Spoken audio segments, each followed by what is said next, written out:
जवाब करेंगे और उसके बाद हम बात करेंगे आगे की। सबसे पहले आप मुझे बताएंगे कि जब हम बात करते हैं किसी भी पूंजीवादी अर्थव्यवस्था के बारे में, कैपिटलिज्म इकोनॉमी के बारे में, तो उस कैपिटलिज्म इकोनॉमी में कीमतों का निर्धारण, किसी भी वस्तु की कीमत का निर्धारण जो है वो किसके द्वारा किया जाता है। दूसरा आप मुझे बताएंगे कि जब हम बात समाजवाद की करते हैं और समाजवाद की बाइबल जो कहा जाता है, दास कैपिटल किताब को, ये किसके द्वारा लिखी गई है। सेकंड क्वेश्चन पर बताएंगे। तीसरा क्वेश्चन आप मुझे बताएंगे भाई जल्दी से कि भारत की जीडीपी में सबसे ज्यादा योगदान जो है वो कौन से सेक्टर का होता है, प्राइमरी, सेकेंडरी या टर्शरी का, किस योगदान का सबसे अच्छा होगा। बिल्कुल धर्मेंद्र, ऐप चल रहा है, क्लास चल रही है। आलोक, बिल्कुल। मोहम्मद, वालेकुम अस्सलाम। तो सबसे पहले इंपॉर्टेंटली याद रखिएगा कि जब पूंजीवादी अर्थव्यवस्था होती है तो वहां पर कीमत का निर्धारण डिमांड और सप्लाई यानी कि बाजार के द्वारा किया जाता है। समाजवादी अर्थव्यवस्था में कीमत का निर्धारण सरकार द्वारा किया जाता है। ये लॉजिकली दो बातें याद होंगी। अगर हम बात करते हैं कि हमारे देश के अंदर बेसिक तौर पर दास कैपिटल की किताब जो आती है, सोशल ऑफ बाइबल, बाइबलिज कहा जाता है इसे, सोशलिज्म का बाइबल, ये कार्ल मार्क्स की लिखी हुई किताब है, जबकि एडम स्मिथ की लिखी हुई किताब को वेल्थ ऑफ नेशन कहा जाता है। इसी तरह से मैंने पूछा कि भारत की जीडीपी में, भारत की आय में सबसे ज्यादा योगदान कौन करता है, तो आप कहोगे तृतीय क्षेत्र करता है, टर्शरी सेक्टर करता है, जबकि भारत की आजादी के समय भारत के राष्ट्रीय आय में, जीडीपी में सबसे ज्यादा योगदान प्राथमिक क्षेत्र ही करता था। तो ये कुछ इंपॉर्टेंट बातें हैं और उनकी बात हमने की यहाँ पर। लेकिन आज मैं जो बात कर रहा हूं वो थोड़ी सी इंफॉर्मेशन के बारे में बात कर रहे हैं। तो ये छोटी सी इंफॉर्मेशन जो बिल्कुल शुरुआती दौर में हमने बात की है, उसके ऊपर कोई पॉइंट है हमारे पास। आज जो मैं बात करने वाला हूं आपसे, वो चैप्टर लूंगा मैं टैक्स सिस्टम के बारे में। देखिए, आप जानते हैं कि किसी भी इकोनॉमी को चलाने का काम सरकार के द्वारा किया जाता है या फिर प्राइवेट सेक्टर के द्वारा। मुख्य तौर पर जो चीजें होती हैं वो सरकार के द्वारा की जाती हैं और इस सरकार को सबसे ज्यादा जो कलेक्शन मिलता है वो गवर्नमेंट के पास टैक्सेशन के रूप में ही आता है। टैक्स जो आप और हम पे करते हैं, बेसिक तौर पर हम जीएसटी के रूप में पे करते हैं, इनकम टैक्स के रूप में पे करते हैं। अगर कोई कंपनी है तो वो कॉर्पोरेट टैक्स पे करती है। तो बहुत सारे टाइप ऑफ टैक्सेस हैं जो इंडिविजुअली किसी व्यक्ति या किसी कंपनी को पे करने होते हैं।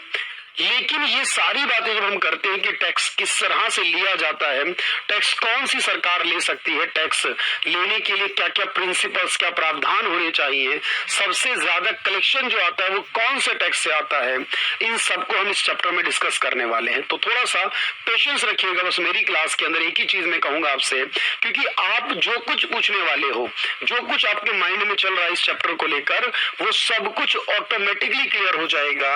लेकिन इसके लिए मुझे आज और नेक्स्ट यानी कल 2 क्लास की जरूरत होगी। तो बिल्कुल सुनेंगे ध्यान से और एक एक बात को समझेंगे। तो जब हम बात टैक्स की करते हैं, देखिए, तो टैक्स क्योंकि एक मैंडेटरी पेमेंट होती है जो लगभग सभी को करनी होती है, कोई गरीब हो या कोई अमीर इंसान हो, हर किसी को टैक्स पेमेंट करनी होती है। लेकिन जब टैक्स की बात हम करते हैं तो यहाँ 2 टाइप में डिवाइड किया जाता है। सबसे पहले कुछ टैक्सेस को हम डायरेक्ट कहते हैं और कुछ टैक्सेस को हम इनडायरेक्ट कहते हैं। देखिए, डायरेक्ट और इनडायरेक्ट यानी कि प्रत्यक्ष और अप्रत्यक्ष का मतलब क्या है। जो टैक्स जिस पर लगाए जाते हैं, अगर उसे अपने टैक्स का बर्डन खुद ही पे करना होता है, यानी अगर मुझ पर कोई टैक्स लगाया जाए मेरी इनकम पर, तो उसका टैक्स मुझे ही देना होगा। मैं अपना टैक्स बर्डन किसी और पे ट्रांसफर नहीं कर सकता। अगर मेरा टैक्स मुझे ही देना है और किसी और पे ट्रांसफर नहीं कर सकता तो उसे डायरेक्ट कहा जाता है। जैसे इनकम टैक्स होता है। अब इनकम टैक्स मेरी इनकम पर लगता है, मुझे ही देना है। मेरा भाई, मेरी बहन, मेरी वाइफ, कोई मेरी इनकम पर टैक्स नहीं दे सकता, मुझे खुद का टैक्स देना होगा। तो ये डायरेक्ट कैटेगरी का होगा। कॉर्पोरेट टैक्स होता है, जैसे कोई कंपनी है और उस कंपनी के प्रॉफिट पे टैक्स लगता है, तो हर कंपनी को अपने प्रॉफिट का टैक्स खुद ही देना होगा। कोई दूसरी कंपनी उसके प्रॉफिट का टैक्स पे नहीं करेगी। ये डायरेक्ट कैटेगरी में होंगे। अगर मैं बात करूं गिफ्ट के बारे में, मुझे कोई गिफ्ट रिसीव हुआ है मान लीजिए, और वो गिफ्ट 50,000 से ज्यादा का है, तो अगर 50,000 से ज्यादा का गिफ्ट होता है तो याद रखिएगा उस गिफ्ट पर भी टैक्स देना पड़ता है किसी सिचुएशन में। तो उसको भी कौन पे करेगा? जिसको गिफ्ट मिला है, कोई और पे नहीं करेगा। ये सब डायरेक्ट कैटेगरी वाले होते हैं। लेकिन जो जीएसटी होता है, आप देखेंगे ध्यान से, अब जीएसटी लगाती है सरकार दुकानदार पर। लेकिन दुकानदार वो जो जीएसटी का पैसा है वो अपनी जेब से नहीं देता सरकार को, दुकानदार उसको जीएसटी को यानी बिल में ऐड कर देता है। अगर आप 1,000 रुपए का सामान खरीदेंगे तो उसमें प्लस लिखा होगा 18% या 12% जीएसटी, और आपको उसके 1200 रुपए यानी 12% के हिसाब से 1,200 रुपए जीएसटी के होंगे, और 1200 रुपए हो जाएंगे टोटल, यानी अगर सामान 1,000 का है तो 12% यानी 120 रुपए जीएसटी के होंगे, तो टोटल आपको पे करना होगा 1120 रुपए। इसका मतलब ये हुआ कि सरकार ने जीएसटी लगाया तो दुकानदार पर था, लेकिन वो एग्जैक्टली देना किसकी जेब से पड़ेगा, वो कंज्यूमर को, ग्राहक को देना पड़ेगा, वो दुकानदार को देगा और दुकानदार सरकार को देगा। तो जो टैक्सेस, बात समझना ध्यान से, जो टैक्सेस हम कंज्यूमर पर ट्रांसफर कर दे उन्हें क्या कहोगे, इनडायरेक्ट, और जो कोई ट्रांसफर ना कर सके जिस पर लगते हैं उसको ही देने पड़े वो क्या हो जाएंगे, वो डायरेक्ट हो जाएंगे। पहली बात ये समझना। अच्छा, अब दूसरी बात ये आती है हमारे पास, अगर कोई डायरेक्ट टैक्स है तो इसका मतलब वो किस पर लगेगा, किसी व्यक्ति की इनकम पर या किसी कंपनी के प्रॉफिट पर लगेगा। लेकिन अगर मैं आपसे कहूं कि कोई इनडायरेक्ट टैक्स होता है तो आप क्या कहोगे कि इनडायरेक्ट टैक्स होगा तो वो किसी गुड्स या सर्विस पर लगेगा, क्योंकि ग्राहक कोई गुड्स या सर्विस खरीदता है। दोनों टैक्सेस को लेने का काम सरकार का है। देखो हमारे भारत में जो वित्त मंत्रालय है, ध्यान से समझना बातों को, जो वित्त मंत्रालय है, मिनिस्ट्री ऑफ फाइनेंस है जो हमारी, उसका काम होता है टैक्स के बारे में बात करना। क्यों? क्योंकि सारा पैसे का हिसाब किताब वित्त मंत्रालय के पास होगा, और वित्त मंत्रालय में एक डिपार्टमेंट है जिसे कहते हैं डिपार्टमेंट ऑफ रेवेन्यू, इसे हिंदी में कहा जाएगा राजस्व विभाग। तो अगर आपसे पूछे कि डिपार्टमेंट ऑफ रेवेन्यू क्या काम करता है, आप कहोगे ये टैक्स लेने का काम करता है। जो भी टैक्स है वो वित्त मंत्रालय के इसी विभाग में आता है, ध्यान से समझना। लेकिन अब सवाल ये है कि इस विभाग में दो होते हैं, एक को बोलते हैं सीबीडीटी, दूसरे को बोलते हैं सीबीआईसी। तो यहां से आपको ये बात समझ में आनी चाहिए कि अगर इस विभाग में दो होते हैं, एक का काम सीबीडीटी होता है और एक का काम सीबीआईसी होता है नाम, तो जितने भी डायरेक्ट टैक्स होते हैं वो कौन लेता होगा, नाम से क्लियर है, central board of direct tax. तो जितने डायरेक्ट टैक्स होते हैं वो सब कौन लेगा, सीबीडीटी, और जितने इनडायरेक्ट टैक्स होंगे वो सब कौन सा लेगा, सीबीआईसी। ये डिफरेंस समझ में आना चाहिए। दोनों दिल्ली के अंदर हैं, लेकिन एक काम है डायरेक्ट वाले का और दूसरे का काम है इनडायरेक्ट वाले का। कहां पर आते हैं दोनों, डिपार्टमेंट ऑफ रेवेन्यू, वो किसमें आता है, वित्त मंत्रालय में। अब एक सवाल मेरा ये है कि अगर मैं आपसे पूछूं कि कौन से टैक्स होते हैं जिनकी वजह से कीमत को इफेक्ट होता है, अलग होती है कीमत, ध्यान रखना अजय, और कौन से टैक्स हैं जो कीमत को अफेक्ट नहीं करते। अब ये बताओ मुझे कि डायरेक्ट टैक्स जो होंगे, क्योंकि पिछले साल के एग्जाम का क्वेश्चन भी है और वहां ये पूछा जाता है हमेशा एग्जाम के अंदर 4 ऑप्शन देकर कि इनमें से कौन सा टैक्स जो होगा, मैं आपको सारा लिखवाऊंगा Saurabh Suhani, central board of direct tax कहेंगे, इसे central board of indirect tax and custom के नाम से कहेंगे। पहली स्लाइड पे मैं बात कर रहा हूं, लेकिन अगर आप कहोगे डायरेक्ट टैक्स तो मैं कहूंगा ये कीमत को अफेक्ट नहीं करेंगे, क्योंकि अगर डायरेक्ट टैक्स लगता है इनकम या प्रॉफिट पर, उसका कीमत के साथ कोई कनेक्शन नहीं है। डायरेक्ट टैक्स का कीमत के साथ कोई लेना देना नहीं है। अगर कोई इनकम टैक्स देता हो उससे कोई फर्क नहीं पड़ता, नहीं देता हो तो भी कीमत से कोई फर्क नहीं है। लेकिन कीमत का फर्क होगा हमेशा इनडायरेक्ट टैक्स के साथ। क्यों? क्योंकि अगर मान लीजिए जीएसटी बढ़ जाता है, अगर सरकार जीएसटी बढ़ा देगी तो आपकी कीमत भी बढ़ जाएगी। वो नंबर देख लीजिएगा ध्यान से, वो तो भाई फिक्स करती है टीम, मुझे नहीं पता, लेकिन आप क्या कहेंगे भैया अजय, अगर हम देखें जीएसटी बढ़ जाए तो कीमत बढ़ जाती है और जीएसटी कम हो जाए तो कीमत कम हो जाती है। तो जब आपसे पूछेगा कि इनडायरेक्ट टैक्स कैसे होंगे तो कीमत को अफेक्ट करते हैं, जबकि ये डायरेक्ट टैक्स जो होते हैं वो कीमत को अफेक्ट नहीं करते। अगर मैं एग्जाम्पल की बात करूं, मुख्य एग्जाम्पल की बात करूं, तो आप कहोगे सर इनकम टैक्स कैसा होगा, डायरेक्ट होगा, कॉर्पोरेट टैक्स कैसा होगा, डायरेक्ट होगा। लेकिन अगर मैं बात करूं जीएसटी कैसा होगा, आप कहोगे इनडायरेक्ट होगा। अगर मैं कहूं कस्टम ड्यूटी कैसा होगा, अभी समझना बात को, जब हम कोई भी सामान एक्सपोर्ट करते हैं या इंपोर्ट करते हैं, कुछ भी हम विदेशों से सामान मंगाते हैं या सामान बेचते हैं विदेशों में, तो उस पर जो लगता है वो कस्टम ड्यूटी किस पर? सामान पर लगता है। जीएसटी के अलावा और कौन सा इनडायरेक्ट मैं सारे बताऊंगा प्रज्ञा। तो कस्टम ड्यूटी जो लगता है वो भी इनडायरेक्ट होता है बहुत सारी जगहों पर। इसके अलावा जो टैक्स लगते हैं, जैसे पहले लगा करता था एक्साइज ड्यूटी के नाम से, वो इनडायरेक्ट होता है। जब आप इंडिया में ही कोई चीज बनाओगे तो उस पर इनडायरेक्ट लगता था। तो इस तरीके से आपको डायरेक्ट और इनडायरेक्ट के एग्जाम्पल पता हो, ये क्वेश्चन आएगा एग्जाम में।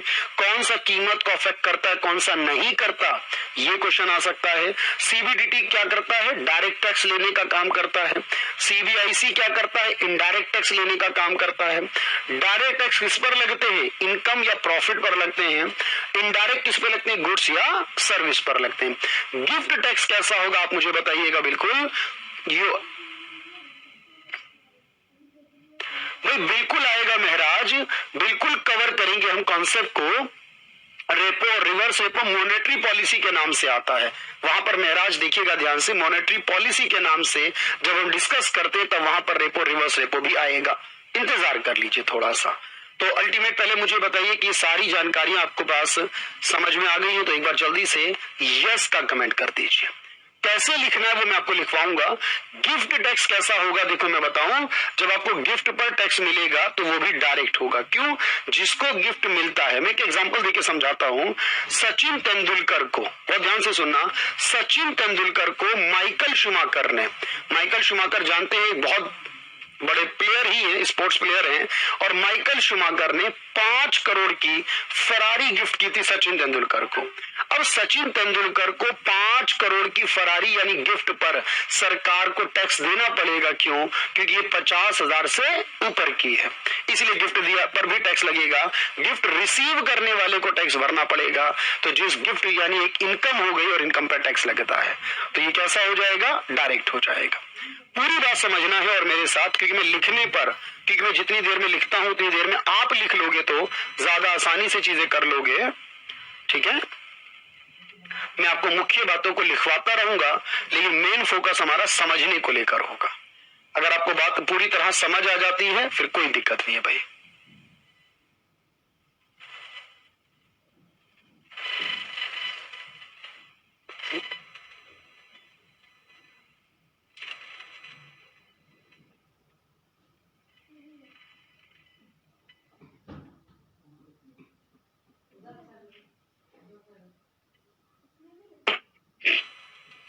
चलिए, तो पहली स्लाइड को डन कर लीजिए बहुत अच्छे से। और मैं फिर कह रहा हूं आपसे, ये बात ध्यान रखिएगा रोहन, वो एक नॉर्मल सी बात है, वो अलग से आती है हमेशा। आपको बस ये ध्यान रखना है कि आपका जो कॉन्सेप्ट है ना वो पूरी तरह क्लियर होना चाहिए। चलिए भाई, तो गिफ्ट पर कैसे लगता है मैं एग्जैक्टली बताऊंगा आपको अगली क्लास में। जीएसटी पर अगली क्लास आएगी, इनकम टैक्स कैसे लगता है सब कुछ रखेंगे। बस अभी फिलहाल के लिए इस स्लाइड को नोट कर लीजिए, सिर्फ इतनी स्लाइड को लिख लीजिएगा, डायरेक्ट टैक्स क्या होता है। नहीं भाई मोहित, अगर आप वीओडी कर चुके हैं तो कोई जरूरत नहीं है करने की, बात एक ही होगी भाई। चलिए भाई, बहुत सारे गिफ्ट दिए रवि, मैं सारे बताऊंगा आपको वहां पर, लेकिन फिलहाल के लिए आप इसको नोट कर लीजिए।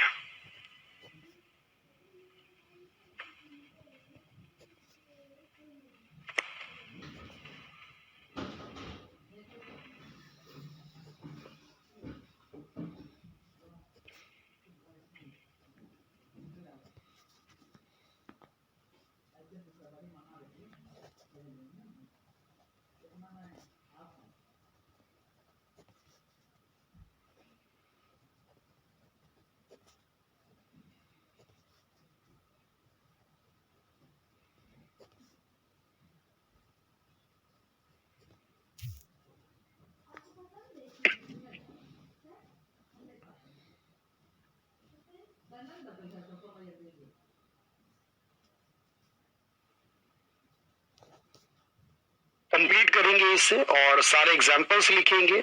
और मैंने कहा हर एक एग्जाम्पल मैं आपको नेक्स्ट क्लास में डिस्कस करूंगा आपके साथ, थोड़ा सा वक्त देना पड़ेगा पहले।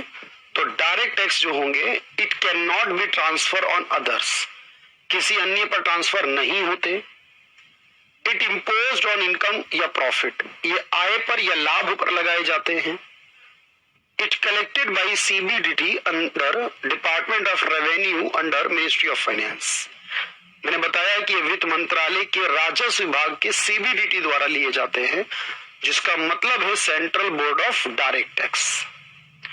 It not affect the price of product, ये वस्तु की कीमत को भी प्रभावित नहीं करते। डायरेक्ट टैक्स जो होते हैं, PDF बिल्कुल मिलेगा, बट लिख लेना सबसे बेहतर होता है। एग्जाम्पल में देखिए तो इनकम टैक्स डायरेक्ट होता है, कॉर्पोरेट टैक्स डायरेक्ट होता है, हाउस टैक्स आगे बताऊंगा कैसे लगता है, वेल्थ टैक्स संपत्ति कर डायरेक्ट होता है, गिफ्ट पर लगने वाला हो, कैपिटल गेन टैक्स हो, ये सारे डायरेक्ट नेचर के होते हैं।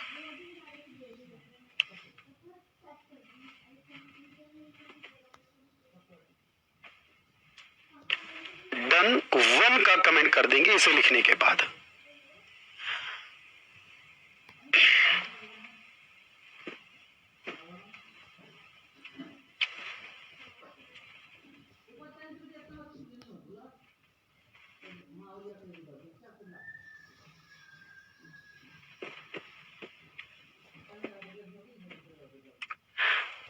बिल्कुल बिल्कुल हो जाएगा। निक चौधरी जो भी आपका नाम, बिल्कुल आराम से हो जाएगा, बस आप इसे डन करते हुए चलिएगा। समझ में पूरी बात आनी चाहिए, सात्विक, ठीक है। डन 1 है भाई बलराम। चलिए अब मेरी बात को समझिएगा ध्यान से। मैंने आपसे कहा बाकी जो